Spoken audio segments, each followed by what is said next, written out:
Yeah, welcome everyone to today's webinar, our penultimate webinar of this year. It flew by so fast this year again, 2024 soon over and 2025 starting. So basically, as every year, we have the topic on pricing strategy for 2025, how we can be best prepared for the upcoming year, for the challenges and for the opportunities that will arise in the new year. And if you go to the next slide, Ingo, with me today, as always, or as most of the time, is Buynomics co-founder and managing director Ingo Reinhardt, with more than 50 years experience in pricing RGM.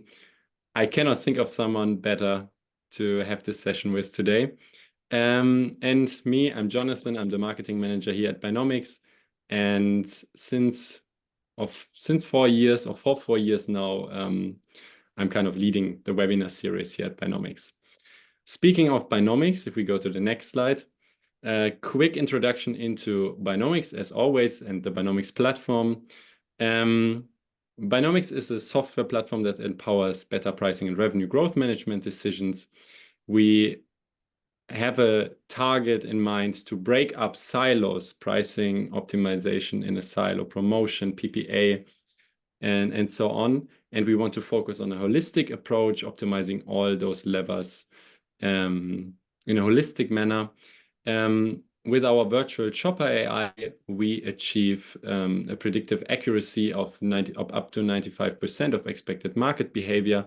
And this not in many weeks, like other market studies or market studies in total, but with a speed to insight that empowers you to make better decisions faster and achieve a profit uplift of up to 2 to 4% of higher gross profits. And with this marketing and sales pitch done, I leave the stage to you, Ingo, and to today's topic. Have fun. Yeah, thanks, Jonathan, and thanks everyone for joining to this session. I think it's a session that we have roughly once a year, talking about the combination of pricing, revenue management on the one hand, and strategy on the other, which for me, as I already hinted a few minutes ago, combines the two areas that I've spent a lot of time working with.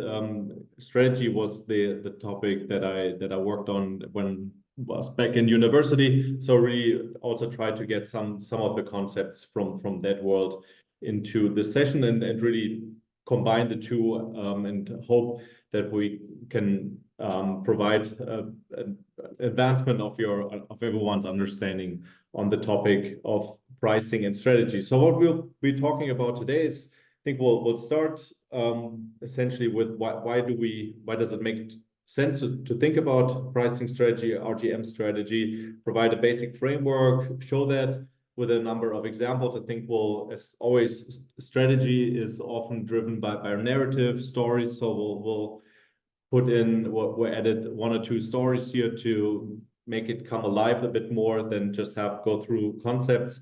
Hope that's interesting. We'll do that, and then in the end, and then we'll apply the concepts to pricing, revenue growth management, discuss some of the challenge here. I think for us, it's interesting to also understand what you see as your challenges, and then we'll go through the motion, apply the framework to these challenges, 1 or 2 as an example, and then in the end, what we'll also do, because it's also one of the big topics, as it seems to me, in the field, talk a bit about AI, Gen AI, and how it affects pricing, and in particularly how we think it affects pricing, revenue growth management strategy. So lots of interesting topics.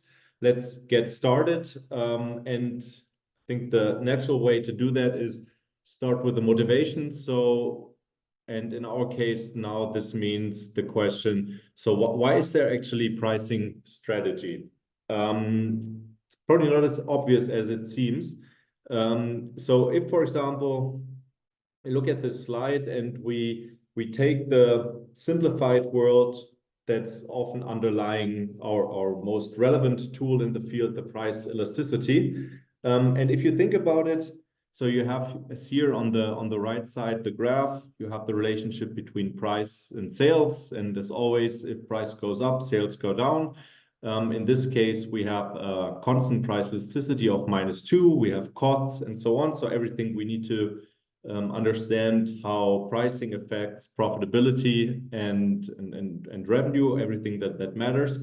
So if we look at the simplified world with just one product, everything known, there's not really a need for strategy, right? Because if your objective is, for whatever reason, maximize profit, you know everything you need to know to achieve that goal, right? And the profit optimum, margin times price elasticity is -1. So in this case, with the example numbers here, it's easy to compute. Costs are 100, price elasticity -2. Profit optimal margin is 50%, so the profit optimal price is 200. And likewise, we can maybe with a slightly different demand function also compute the revenue optimum, which is when price elasticity is -1. And then we might, depending on our preferences, choose some midpoint between the two. So what I'm saying is that in the simplified world that sort of is underlying much of the price elasticity analysis, there's not really a need for strategy, I would argue, because whatever you want to achieve, you can just put in the numbers and then you can achieve it. So there's no real interaction in this world where you just assume that you know the price elasticity and it doesn't depend on other products, and particularly not on other competitors.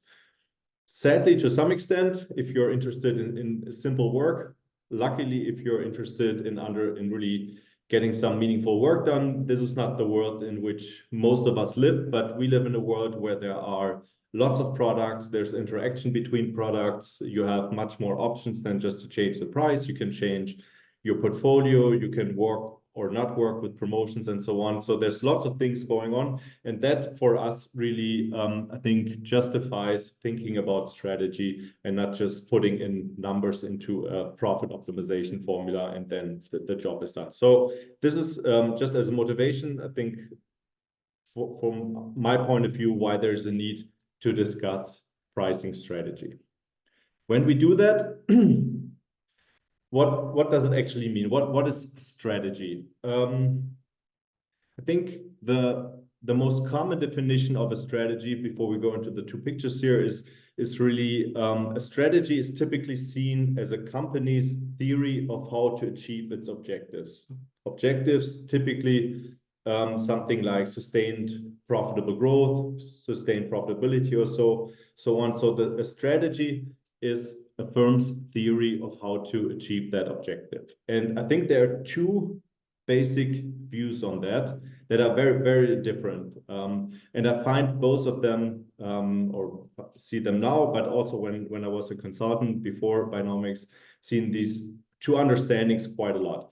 And often I see what we have here on the left side, strategy as trickery, and everyone knows the picture here, the Trojan horse. And the idea really is that teams are trying to find some magic, some silver bullet that solves all their problems. A new product that they can introduce, setting a new price that magically increases profitability substantially, and everything else doesn't really matter. So this is pricing as trickery, where you find something that essentially solves all your problems. I think it's best captured in a quote by someone from the military, and the quote is essentially, so strategy is when you keep on firing after you ran out of ammunition, so the enemy won't know it, right? That's essentially, in one sentence, the understanding of strategy as trickery. This is one. I think there are cases where there's opportunity for these silver bullet moves, but most of the time, I think for us in our professional life, strategy is more what we see on the right side. And I think if you're thinking a bit broader about strategy, then you always come across the area of warfare, and one of the traditional books, Karl von Clausewitz, on war, captures, I think, the essence of that, and that is the understanding of strategy more as formal planning. So where you try to have meticulous planning, execute the planning well, and this is, I think, what for most of us really captures much more the day-to-day work, and is also the one that's much more relevant and has much more impact on long-term profitability of most companies, because it has this cumulative effect or the cumulative benefit of good decision making based on the proper analysis and so on. And this is really what we want to focus on here, but also in this part, and this is what we will also discuss, important to get like the big things right before you go in the nitty-gritty of deciding individual product prices. So this is just to open the scope of what we're discussing here. And within this, I find, based on most of the things I've done in the strategy world, this to be the most useful framework for defining a specific strategy. And it comes from a Rommel, a good book from 2011, really recommend it. Also, some of the stories we have in this, the next story we have here, the first application comes from the book, full of lots of strategy stories and the applications. And I think a very useful framework for doing actual strategy work. And this is what we want to use here sort of as a framework in the background. It essentially, it goes through 3 stages. First, a diagnostic of the problem. So before you can think about strategy, pricing strategy, what do I want to do? Do I want to maximize profit? Do I want to maximize net revenue? Maybe you need to have a good understanding of the nature of the problem. So what's the environment we live in? Do we have inflation? Do we not have inflation? Do we have regulatory restrictions that might maybe rapidly change or become more relevant than before? So we need to have and how do these things affect us? This is the basis. Before we can think about anything in detail, we need to have a good diagnosis and understand what are the specific challenges, what are the trends that affect our work. We'll take a look into this, what we think is most relevant for the next year. Then, based on that, a guiding policy. So essentially a summary in 2 or 3 sentences of what we will do. So what levers we will use. Will we work with maybe only price changes? Will we adjust based on PPA, portfolio changes, these type of things, and so on. So just a rough description of what the organization will do. This is probably most closely related to what most people understand as the strategy of the organization. And then the last step, coherent action. So really often a detailed plan of how to implement that strategy. So those are the 3 steps in defining, in general, a good strategy, and in particular, a good pricing or revenue growth management strategy. If you disagree, I think Jonathan is managing the chat, or if you have questions, comments, anything, just put them in the chat.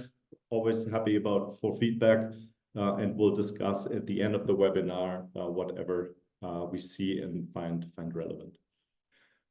All right, so let's start with a first example, not from the pricing world, but more general, just to highlight the ideas here. And this is the only thing that doesn't have to do directly with pricing. After that, we'll move into our brief. But I think it's useful to use this example as an explanation of what we're talking about. So we're talking about the story of David and Goliath, and we're using this example because everyone already knows the story. So we need to need to provide too much background on it and can really apply our framework to the situation. And you will see that when you think about the situation more strategically, it looks very different from the general perception of this struggle here. All right, so as we're talking about strategy, it always makes sense to start with a SWOT analysis, strengths, weakness, opportunities, threat, and just quickly go through them from David's perspective. So first, the threat. If you're David here, threat is obvious. Goliath is the strongest man in the world, in the known world at the time. So an obvious threat, unbeaten. Everyone thinks he's in general also unbeatable. Weakness, also very obvious. David doesn't look like a warrior. Is not a very strong person. So also the weakness is very obvious in this case. But there's more to the situation. And this is where we start talking about the strengths. The strengths is that David is very good with the slingshot, as we know, and also so he's been herding sheep quite a lot, so lots of time on his hand. So he's been practicing quite a lot, and no one really knows about this ability that he has there. So a clear strength. So he has a potentially deadly weapon, and no one really knows about it. Particularly Goliath doesn't know about it. And the opportunity is that he's detected a weak spot in the armor of Goliath, exactly between his eyes, and that gives David the opportunity to hit there and win the struggle. So this is the diagnostic: threats, weakness, everything identified, but also the opportunity that's available. Guiding policy. So what does it mean? What do I do with the situation? So the only chance to beat Goliath in this situation is by getting in a position to fire that one shot that will win this battle. And to do that, he needs to be quick, he needs to be agile, to be able to get in a good position and then fire this one shot. This is essentially the guiding policy. And what does this infer? Coherent action. I think there's one part of the story that's critical. When the others, of course, his team tried to talk him out of going into the battle, and once they noticed that they couldn't do that, what they offered was an armor that would give some protection, but very clearly it wouldn't really protect him if he got hit. So it would, but what does that mean from a strategic point of view? That armor would make him give some benefit, but not enough to justify the disadvantages that come along with it. So it would make him slower and really inhibit him from taking a good shot. So he rejected the armor, which at that moment was somewhat difficult for everyone else to understand.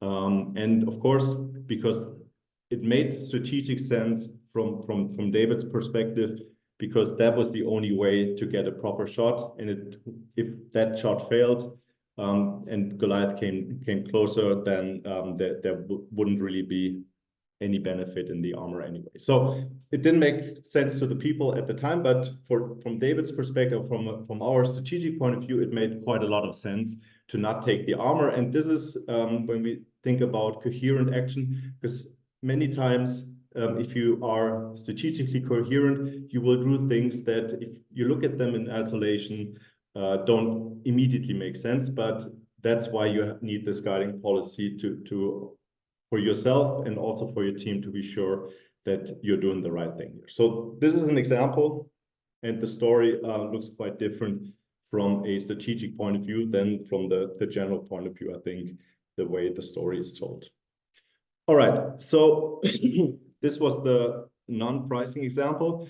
Another, and then we go into more specifically into our field, RGM, is I think also one of the big and interesting pricing stories that we have also about a company that most of us know, AOL, the big internet giant of the 1990s, introduced essentially the first internet technology where you dialed in by your phone. And they got into trouble, of course, once broadband became available. Their technology had 56 kilobits, and with broadband back then 16 plus megabits. Now we have, I think, 500 or 1,000, so much more. So there, if you think about it from a value pricing perspective, the value of their products, you could argue, is only 1,000th of what their competitors were offering. So that's the situation. They were first. They had a very broad user base that they built the years before, but their technology was now 1,000th as good as that of their competitors, or put differently, their competitors were 1,000x better than what they were offering. And I think for many, if you ask consultants or invite consultants in the company, many of them will be tempted to tell them, okay, you need to catch up, you need to move to a new technology to have a competitive product and then compete with the new technology. But what they did was quite different. They saw that the difference was just so big that there was no point in trying to catch up. So they wouldn't do that. They continued with the same much inferior technology. And they basically focused on not losing the customers, right? So if someone canceled the contract, they would give them months for free and so on. So they really optimized how to deal with churn and really minimize churn, knowing that in the end, they would probably at some point lose all their customers, particularly because they wouldn't really gain any new customers. But what happened in the end, they maintained for quite a long period of time a very large customer base who paid something like $20 per month. And that was for a very long time a very profitable business. And even in 2015, AOL was bought by Verizon for 4.4 billion. So there's still real money behind it. And I think the last move was in 2021 when AOL together with Yahoo was sold for $5 billion. Before I think it was also 4.4 billion. I'm not sure if I said million. So billion. So there's real money with a much inferior product. And the insight here is that you need to understand in this case what's your position in the market, what's your strengths. You have all these customers, and there was no way to really compete with the new technology. And their focus in pricing was just on reducing churn, offering free month for customers who churned, just to maintain them and bring them back into the contract. And once you were achieved that, you still had a very profitable business for a very long time. So this is an example, I think a very simple one, but a very useful one, because it's not obvious to most people that this was the right move in this situation. All right. So a little bit of background, and now let's get a bit more into the details. So essentially what we have is, when we talk about the objectives of the organization, we typically have two objectives in a company. One is, when we think about pricing, is that some companies focus on revenue or net revenue optimization, other companies focus on profit optimization. And almost always when I speak with teams and ask what's more important for them, they will say that it's sort of a combination between the two. And in the end, what most companies call that is profitable growth, and this is what they focus on in the company. So it's typically, most companies focus on a trade-off between these two objectives, net growth and profit optimization. So this is where it is, and how that error turns, the trade-off between the two really depends on the company. So this is the starting point, understanding what is the objective. And this objective often doesn't come from the pricing team, but it comes from the overall company goals, what the CEO communicates in annual reports and so on. And then I think our job as pricing professionals is really implementing that strategy. All right, so this is a starting point, and then I think, and we're getting close to our first survey today. I think to understand and then thinking within this framework that we just defined before, we identified what we think are the most important levers, and we're interested, of course, in understanding if you agree or if you see something else, and which of these you find most relevant. And what we see as the most relevant trends and challenges for the coming year is starting, and this is also what we already had for many of the past years, commodity price volatility.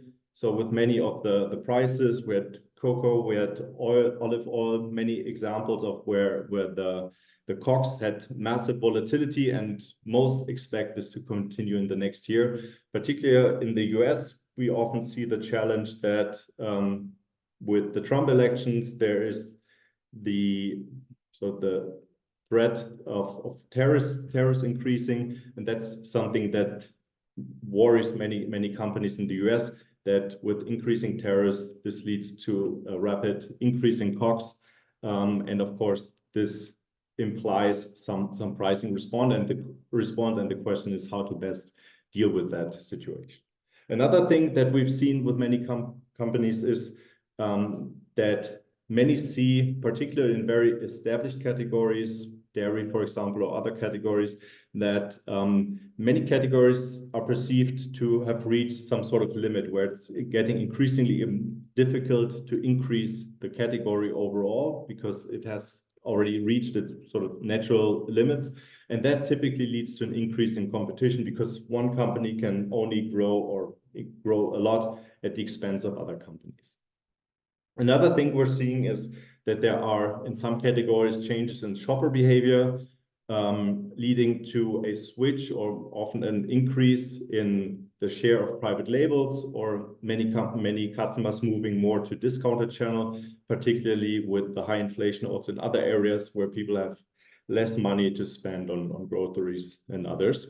Then we also see this is more a case in Europe, an increase in pressure coming from retailers, where retailers between different countries coordinate their groups, or they form buying groups, which then make it more difficult to have very different prices between different countries. So this puts pressure on particular high price countries to have some sort of coordination or price within corridors between countries that are being coordinated on the retailer side. Then, of course, everyone who's watching or reading the news knows that there are also some potential global shocks that might disrupt demand or supply chains. It's often, as we had in the past, for example, when the COVID era episode started, made it, of course, difficult for pricing when demand changes rapidly because typical behavioral patterns have been disrupted. So these are things that we need to expect to some extent, of course. And of course, there are always technological changes, not only in the products and the business models, emergence of e-commerce, but also in the technology we can use within our pricing field. And here, I think AI, Gen AI, are like the lighthouse examples that are being discussed the most at the time. Jonathan, do you want to open a quick survey?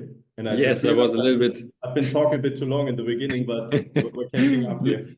No worries. It's all very insightful. I was a little bit too fast with my survey time message in the chat, but let me quickly start the poll that we prepared together with the question of what will be the biggest pricing challenge in 2025. So it's a single choice survey.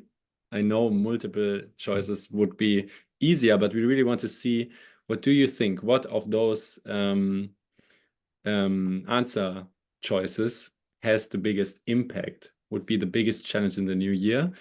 And I see answers flowing in. I give you again, or 15 seconds or something like that, and then I close the poll and show you the results. Let me see. Okay, there's a clear winner apparently. Okay, 5 more seconds. Last time to choose.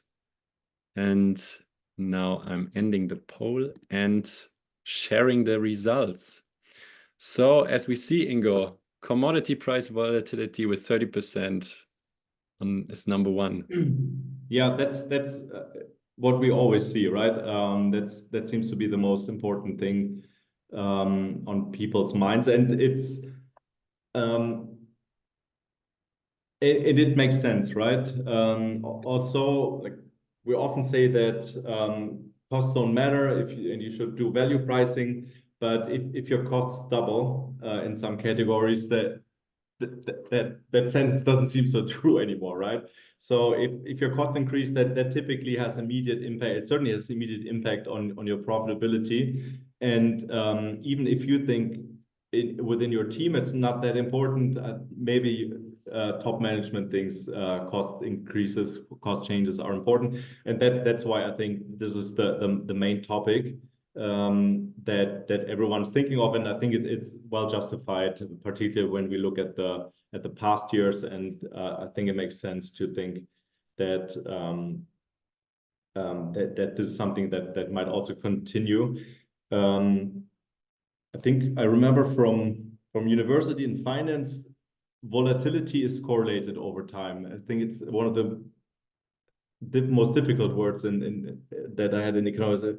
Heteroskedasticity, I think it's called, so that volatility autocorrelate. So if there was high volatility last year, it's likely that there's also high volatility this year. So this might be, I think, is very justified. And leading with this to the next topic, or deep diving in exactly that topic of cost volatility, this has immediate impact on how we perceive our categories and how we understand also demand effects. So here's an example of a product that had been before before the inflation, so during 2020 to 2022, had been fairly stable in its pricing, increasing just a little bit.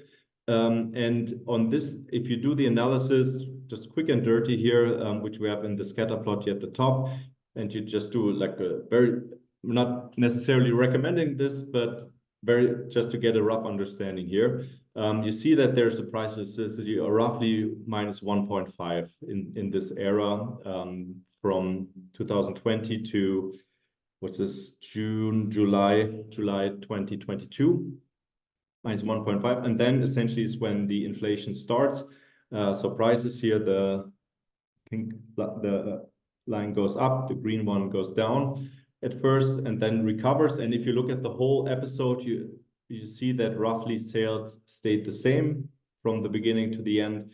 Prices went up around 35%. So we kind of have an elasticity during the inflation period much closer to zero. So if you had applied the price elasticity from before, you would have been somewhat wrong. So, and this just highlights that we're still in this diagnosis phase here, that if something changes, if you have this COGS volatility, then you also need to have the proper analytics to deal with a situation like that. So this closes this first step, diagnosis. So just to summarize, you need to understand what the challenges are, and then have the proper analytics to really properly study these. And in the second step, typically in pricing and revenue management, we are talking about the levers that we have at our disposal to make good decisions. And typically within RGM, these are these 5 things here. So we can make price changes, we can make price pack architecture changes, so change the size of products and so on, change other features like packaging and so on. We can work with promotions, we can increase the frequency of promotions, decrease the increase depths, promote different products. So lots of things we can do.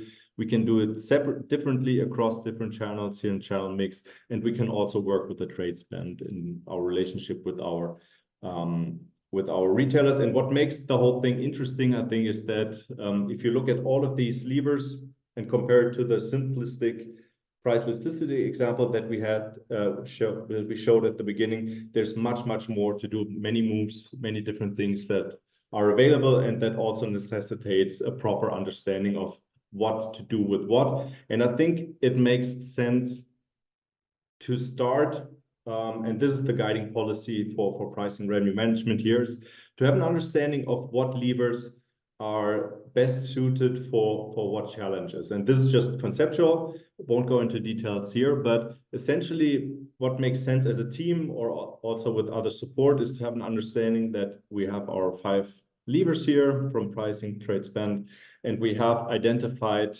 our challenges. Commodity price volatility was the leading one. I think category growth potential was not so important, but changes in shopper behavior was important. So we need to understand the specific challenges and trends for our field, and then have an understanding of what levers are best suited for the challenges that we have. And of course, each of the lever, something like pricing, addresses all of them at different degrees. Promotions can, for example, address changes in shopper behavior much better maybe than commodity price volatility, but it's not black and white. So it's always like a combination of different things. And what the task is here really in this area when we define the guiding policy is identify the levers and to what extent we want to use the different levers to achieve our objectives. So select the levers, understand the importance, and also constraints. So for example, when in some cases we can't extend promotions because of some special situation with our retailers, or we can't change the price pack architecture because it's difficult to change product sizes because everyone is expecting certain sizes and so on. So this is really the task, and this is very strategic task in most teams, and then understand this and how it can be used to achieve the specific goals here. So this is the task, and once this is really completed, it makes sense then to move to the coherent action, so the specific implementation of the tool, where you, depending on the size or the type of your organization, have to work through maybe just 1 or 2 price changes when not much technology or anything else is needed, to organizations with dozens, hundreds, or thousands of different products, where it's much more difficult to coordinate the different price changes or product changes because they all affect each other. And then it makes sense to have the proper technology underneath. And this is where we can certainly help. Not going to talk too much about this, as Jonathan already did the advertising part in the beginning, but this is really what we do and help teams is in this coherent action, implementing changes across the portfolio, and then also helping teams in detail understand the implications of that. And an example of that is that, for example, if teams want to understand what it means to go from a high-low strategy where you have promotions maybe every other week, or you don't have, in this example, you don't have promotions for 2 weeks, then you promote for 2 weeks and alternate this, go to a world with everyday low price. There's still some up and down because competitors in this example were still promoting. And why are we showing this? Because it's important when you think about something like a high-low, everyday low price decision. You need to have the proper analytics to understand the implications of such a change. And as you can see here, as you move from high-low, this is a pattern you would expect, increasing, decreasing sales. But you also have this with everyday low price because your competitors are still, in this case, we're still in the high-low framework. So their changes affected your sales.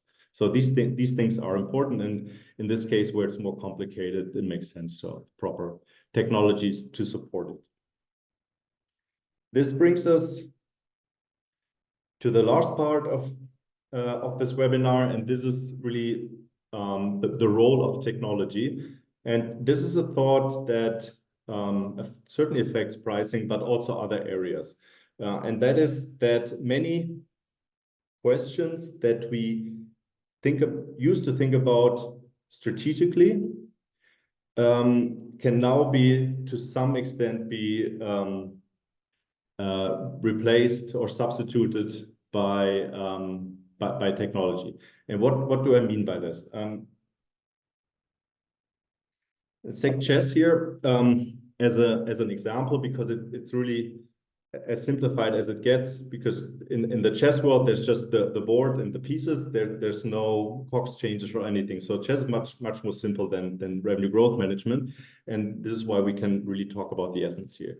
So if we look at this position, and if you're into chess, you will recognize it's the so-called Lucina position, where white has a winning strategy. And if you learn chess, you will learn how to win this position here. Building a bridge with the rook, so you can get the king out and then convert the pawn here. For a computer, the same situation. Computers probably doesn't know any of this, but the computer knows there's a forced checkmate in 21 moves in this position. And what that means is that we have replaced this strategic thinking using techniques and so on to solve the situation with essentially a simple optimization problem. And this is something that we can also apply to the pricing world, right? Pricing is very close to numbers. You put in numbers, prices, sales volumes, and so on, and you get new prices, new product sizes, and so on. So numbers in, numbers out. That's why our field is also open or can benefit from an increasing technology. And increasing technology means that we can substitute some previously strategic questions now for optimization questions. And one way this can evolve is highlighted here, and I'm really focusing on the interesting part here. And you've seen this picture here essentially on the left side already more conceptually a few slides ago when we were talking about the trade-off between profit and revenue. And what this here does is essentially, and this is also how we're thinking about strategy within our solution, is that each of these dots here in this graph is not a single product, but can be a whole portfolio across different channels, like a whole portfolio with 1,000 products with differentiated price changes and so on across different channels, like a complete not a strategy, but a complete scenario with differentiated price changes across the whole portfolio. And what it shows here are the profit and revenue growth implications of different price changes. And you can see there's, as in the conceptual slide, a efficient boundary. There's no way to get across this boundary here with only price changes. You might get across, and this is what this example here is, you might get better with PPA changes, promotion changes, and so on, but you can't get better with only price changes. And this here allows you, the technology allows you to very systematically go through all the options and show teams what potential outcomes they can achieve. And then they can essentially choose the revenue and profit increase combination that they prefer or that the organization prefers. So a lot of the work had been done by the technology, and the team here can really focus on the strategic question of how do we want to implement this. And maybe even one step further, and this is where Gen AI or language models come into play. This can even be further supported by technology, I think. And this is something that will come up soon, is that the technology can really also support in bridging the gap between the company objectives and the underlying optimization here. So for example, it can only select the price changes that are in line with the overall institutional knowledge or the way the company has been done pricing before. For example, if the company never prices above a certain competitor, that can be already implemented in this strategy.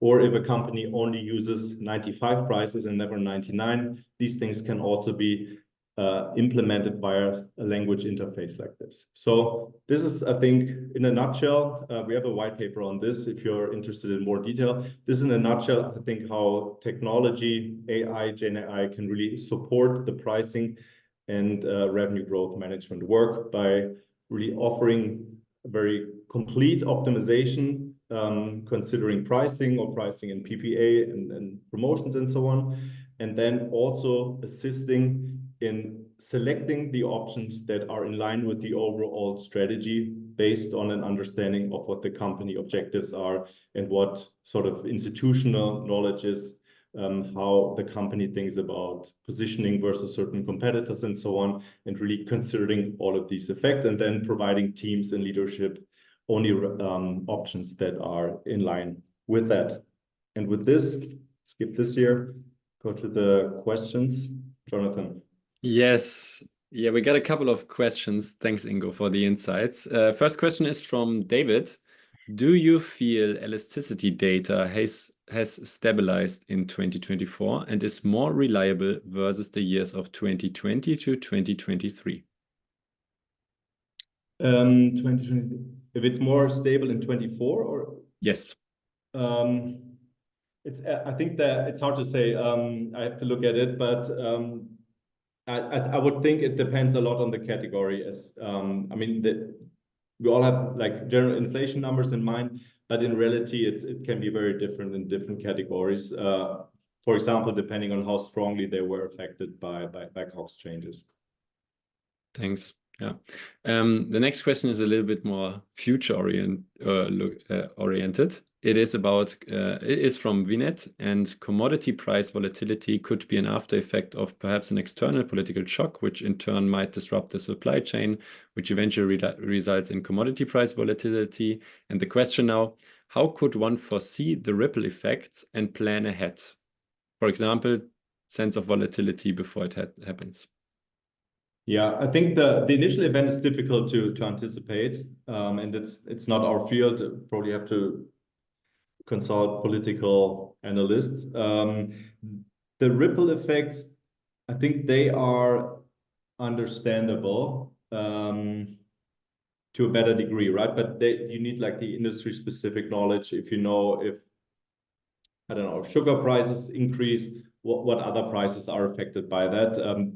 This is also not, I would say, our field of expertise. But what seems to me is that in understanding these relationships, capital markets are very efficient. So I would look at if sugar increases now, what else correlates with it strongly short time afterwards, and I would expect this to be reflected in historical financial data. I think that's the most efficient way or the right way to think about it. But it's not really our expertise. For us, costs are often inputs, be it like real cost changes or scenarios. But this is how I would do it. Okay, thanks. We have two more questions, but I say we answer them after the webinar, looking at the time. If we go to the next slide, I can do that quickly. Just so we already talked a lot about strategy in this example, and what we've done, because we've seen that organizations are at very different stages in terms of where they are in their maturity, RGM maturity, and that also affects strategy. We put together a framework, and on top of that, RGM maturity assessment. Jonathan, if you can also put the link, yes. Or we can send it afterwards after the webinar. So here you have the opportunity to answer a number of questions, and essentially in the end, it will tell you where you are compared to your peers in terms of your RGM maturity. We often see that teams feel that they still have poor data, poor processes, and so on, and then see that compared to other teams, that they're actually not that bad. And I think it's always interesting to see where you are compared to your peers. So this is an opportunity. It doesn't take too long, 5 to 10 minutes, roughly, to go through the questions, and then have a decent initial understanding of where you are with your organization compared to other RGM teams, and where you see where you need to improve. And with that, I hand back over to you. Yes, the last part, and then we're finishing and wrapping up the webinar. The next webinar and the last webinar of this year will be our Christmas special, as always, where we will be talking about pricing myths and unwrapping the secrets of RGM. As always, it's for free, and it will be an insightful but also humorous session where we kind of chime out the series of 2024 that we did. And with that, I want to thank you again, Ingo, for those great insights that you brought in this webinar. I want to thank everybody of you for taking the time. We went a little bit over time today. I hope this wasn't as bad. And we hope to see you in the next one. We wish you a great holiday time, a nice Christmas, and a great new year. Thanks. Yeah, it's probably already a bit too early. We still have one coming, and sorry for the overtime. That was entirely my fault. All right, have a good weekend. Bye. Thanks. Bye bye.